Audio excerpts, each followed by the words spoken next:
Hey there friends, in this video I'm going to be showing you how to back up your ChatGPT chats in a few simple steps.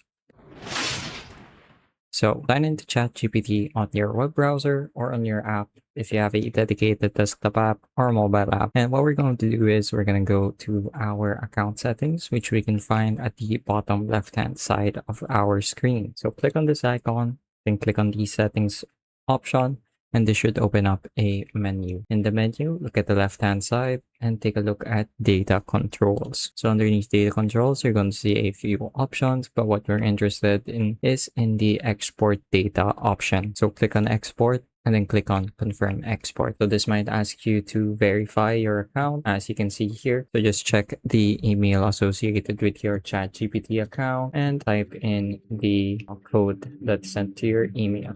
Once that's done, it should ask you to confirm export once again. Just go ahead and click on that. And if everything is done right, as you can see at the top of our screen, we receive a notification that says successfully requested your data export, and you will receive an email with the details.